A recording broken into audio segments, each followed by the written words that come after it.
It was the last day of school, spring break had begun. Nne-oma's mom had news: they were traveling to Okuzu to visit Grandpa. Nne-oma, now 16, hadn't been there since she was 10. She was excited, too excited to sleep that night. By morning, she was the first one up. She brushed, bathed, dressed, and before long, they were on a 12-hour bus ride from Lagos to Anambra.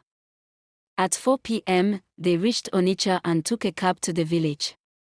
Nature welcomed them, trees lined the road, birds flew by, and people carried water and firewood. When they entered the compound, Nne-oma saw him, her grandfather. She jumped into his arms. He laughed, and Ada-eze and their mom joined in. It was a joyful reunion. Chetachi, Grandpa's helper, had cooked bitter leaf soup with bushmeat. They ate, bathed, and went to bed, smiling, dreaming of the next day in Okuzu. The next morning in Okuzu, the sun rose gently. It was the festival of Ombai, marking the start of planting season with dancing, music, and masquerades. Nne-oma and Ada-eze were excited. This was their first time seeing the festival in real life. Wearing Ankara skirts and beaded necklaces, they joined the crowd heading to the village square. Drums boomed. Flutes played. People laughed, traded, and danced. "This is more beautiful than I imagined," Nne-oma whispered. Then the masquerades arrived. Colorful, tall, and mysterious. The Manwu spirits danced and blessed the crowd. Suddenly, one of them gave a loud whoop and chased the children, just for fun. Nne-oma and Ada-eze joined in, running and laughing till they were out of breath. At sunset, they returned home dusty and tired, but their hearts were full. That night, they went to bed smiling, already dreaming of the next day in Okuzu. They decided to call it Visiting Day, a special day just for seeing their cousins. With small bags over their shoulders and wide smiles, the sisters set off. They walked hand in hand along the dusty village paths, waving at neighbors and giggling. "That's Chisholm's house," Nne-oma said, pointing at a compound with a big mango tree. They ran in with excitement, hugging cousins they hadn't seen in years.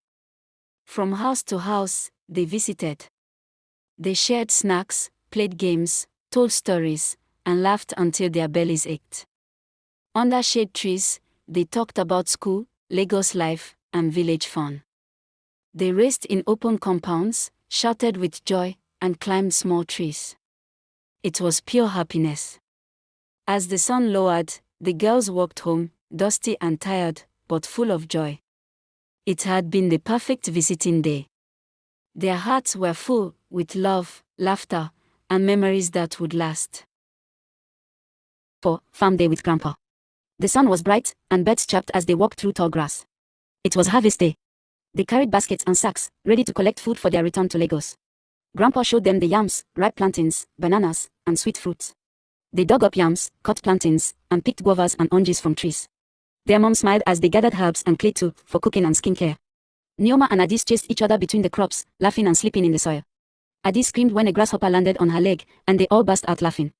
By afternoon, their baskets were full and their faces, sweaty and happy. It was hard work, but full of fun and learning. As they walked home, tired but proud, Nne-oma whispered, "This was my best day." 5. Goodbye to Okuzu. It was their final morning in Okuzu. The air felt still, soft, like the village knew they were leaving. Nne-oma and Ada-eze stood with packed bags beside the waiting cab. They looked around, the mango tree, the goats, the scent of earth and firewood. Grandpa came out with his walking stick and wrapper, smiling gently. "I'll miss your noise around here," he said. "We'll miss you more, Grandpa," Nne-oma whispered, hugging him tightly. "We'll come back next holiday," Ada-eze added. Chetachi hugged them with tears in her eyes. Their mom waved at neighbors. The cab honked softly. As the car pulled away, Nne-oma stared out the window, just like when they arrived. "This was the best spring break ever," she whispered.